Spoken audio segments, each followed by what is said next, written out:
Welcome to the AI for Career Success video overview by Curt Robbins, where we help you get smarter than your competition.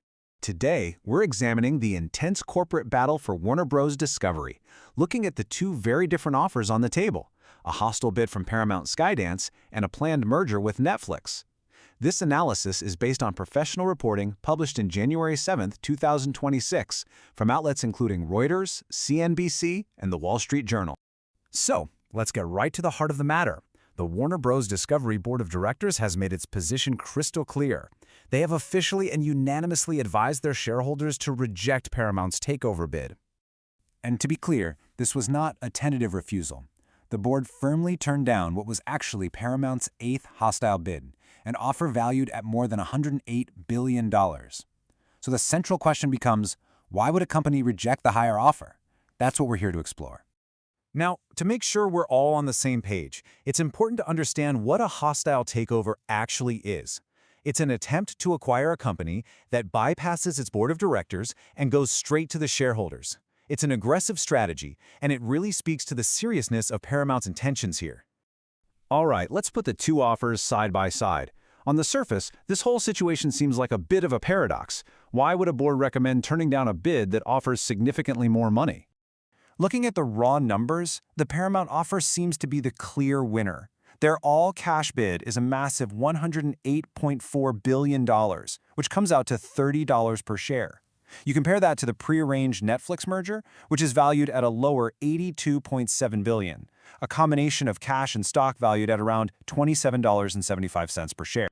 And this brings us to the core puzzle of this entire corporate drama. We're talking about a difference of $25.7 billion.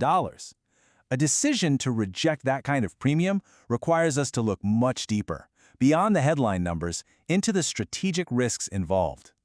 The board's rationale for rejecting the larger offer really boils down to one word: risk.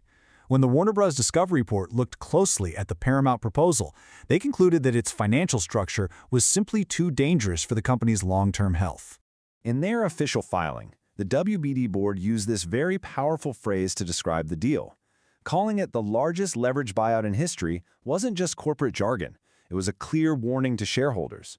A leveraged buyout, or LBO, uses a huge amount of borrowed money for an acquisition, and the board was signaling that the scale of debt here was unprecedented and, in their view, reckless. And here is the number at the center of that concern. To make its all-cash offer a reality, Paramount would have to take on about $54 billion in new debt financing. That staggering amount is really the foundation of the board's entire argument. The board's filing actually laid out several specific risks. They argued that the offer provided insufficient value once you factored in the immense financial dangers. They pointed to the extraordinary amount of debt financing, the significant risks to close a deal of this complexity, and the fact that Paramount's offer was non-binding, which means it could be changed or even pulled at any time. On top of all that, it also threatened a planned spin-off of WBD's valuable cable assets. This slide provides some really critical context for that risk assessment. Paramount has a market capitalization of around $14 billion. It would be taking on debt almost 4 times its own value. Its credit is already rated as junk or near junk. You contrast that with Netflix, which has a market cap of around $400 billion and an investment-grade credit rating. The difference in financial stability is stark. So, we've established the very serious risks associated with the Paramount deal. Now, let's look at the other side of the equation. Why does the WBD board see the Netflix offer as a superior proposal, even with its lower price tag? It's not just about avoiding risk, it's about choosing what they see as a strategically sounder path forward.